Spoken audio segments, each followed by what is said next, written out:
Hi guys, and welcome to the My Inner Sim channel. Today's speed build is going to be Rory's very first house challenge. Basically you follow the floor plans to her build challenge. You have a set amount of money, which this one you had 70,000 simoleon limit, and you have to recreate the house in The Sims game of your choice, I guess. I chose to do this in The Sims 4, and you have to recreate the house, keeping the layout of the furniture the same, but all the rest you can customize. Obviously, you can adapt houses just slightly if you really need to make a room work, because sometimes the rooms don't always work with the floor plans. The only part that I had to adapt on this was the picture shows a window in the foundation, and of course you can't do that in The Sims 4. I can't remember if you can do that in The Sims 3. Part of me wants to recreate this house in The Sims 3 as well and see the difference in what I can actually create, because The Sims 4 I'm struggling with quite a bit because of the amount of customization that you had in The Sims 3. Obviously now The Sims 4's out, and that kind of customization of colours of furniture and all the hundreds of different items that you can choose from, we don't have that with The Sims 4. So I may try recreating it in The Sims 3 as well, just to see how different I can make it. So I'm just working on the house right now. I do end up having to move the house forward because the floor plans show stairs down, and obviously there's a window in the foundation, so that shows there's some kind of basement to the property, and there was no floor plan for that, so I'm assuming that's the optional feature that you can build a basement if you like, and I thought, why not? I shall do that. So I did build the basement, but I had to move the house around because when I was building the stairs, obviously the foundations are quite high. I never realised that, well, it sounds silly, but I didn't think about the fact that the stairs would obviously need a longer space. There would be more stairs because of the height of the foundations, and I couldn't get them to work right, so I do end up shunting the house forward quite a bit, and also had to flip the stairs around to make them fit the way I wanted them to. I'm just currently working on the master bedroom. My vision for this house is a single parent or two parents. I choose a mum and a dad. That's what I would choose. Any variation you want is great, but for this build I kind of went for a bit more of a girly theme upstairs, kind of purpley kind of living room area, and then downstairs in the basement I built a man cave or man space, or however you want to call it. What Dad doesn't know is Mum secretly goes down there and plays games while he's out at work. But hey, what Dad doesn't know won't hurt. Yeah, so I built the man cave downstairs. I had a male child in mind when creating the child's bedroom. So I thought that, you know, as they age up they can also kind of join in, and I made the downstairs living room, gaming room I suppose you could say, with a few of the kids' posters and what have you, so I thought that was quite good. I'm just working on the bathroom now. I did have to adjust the bathroom to make it fit slightly. When I did that, I did notice eventually that I forgot to alter the roof, so I will correct that when I finish. As always, having a hard time trying to get furniture to match up. One thing I did notice with the screenshots that are out for The Sims 3 Cats and Dogs is that they have a colour wheel for the create a pet, or whatever they want to call it, and it just shows that they can implement that kind of feature into the game, which does make me wonder as to whether they are planning on reintroducing that to the Sims franchise with Sims 4 or not. I mean, it's a shame if they don't, because there's so many pieces of furniture that just do not match, and if they're not going to give us a customization feature, then they could have at least made sure that everything matched up, you know, so you could have the same shade of wood in your bedroom furniture set, or you know, or your dining chairs match the wood of the dining room table, and you know, I don't know, it frustrates me a little, but I think it's because I played The Sims 3 for so long and I'm new-ish to The Sims 4. I'm just so used to being able to just switch out everything, and it's a shame that they didn't think about that when they were creating The Sims 4. But it is a promising, you know, thing that they've obviously managed to implement a colour wheel for the Create a Pet feature. So let's see. Let's hope, fingers crossed, that they do somehow implement it for the rest of the game, I suppose. Maybe they'll just sneak it in there in one of those patches they release every now and again. If only. So I'm currently working on the kids' bedroom. I do have to kind of shift this around a little bit, and I have to extend it out a bit because there's not a lot of room. Bearing in mind that the picture showed a little bedside table near the wall, and then a bed and a chair, and just with the thickness of all the furniture and everything, I wanted to make sure that the room was still functional and that you could actually use all the items. So that is that. Again, struggling to get matching furniture. I apologise for repeating that phrase over and over, but oh man, it just frustrates me so much. Anyway, on to another subject. So I wasn't quite sure. I originally started out with thinking of this as a teen bedroom, but then I thought, no, we'll start with a child, and the furniture to fit was kind of a bit more childish, and I wanted to use some of the kids' wall deco art pieces, you know. I think I put the robot or whatever it is behind the bed. When I had finished the speed build, I took a load of screenshots of the rooms to put at the end of the video. I was originally going to add a cinematic tour using the in-game camera, but unfortunately, due to the fact that it's got a basement and the foundations and everything, I just couldn't get it to work right going down the stairs, and it just frustrated me. So I ended up having to opt for screenshots at the end so that I could show off each room. But when I was looking at the screenshots, I noticed that I'd actually put in one of the paintings in twice down in the man cave, and I honestly do not know how I didn't notice it beforehand, because it was just so obvious, and I didn't even notice it when I took the screenshot. Like, how? It was like right next to it as well.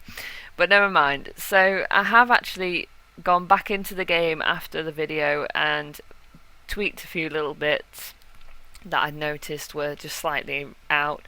I've put in a few tables, a few more paintings, a few little clutter items, just to fill a few spaces that I didn't really know what to put in before. And of course the video is already quite long, so I didn't want to extend it any further, but you can notice those in the screenshots, so you will be able to see what I've done. But I just wanted to let you know in case you spotted it. So I'm going to leave you here, guys, with some music. At the end of the build there will be the screenshots, like I said, to show off the rooms a little bit better. if you enjoyed watching this video, please feel free to like it and subscribe. And by all means share it, that would be great, even better. And thank you for watching.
Everything changes.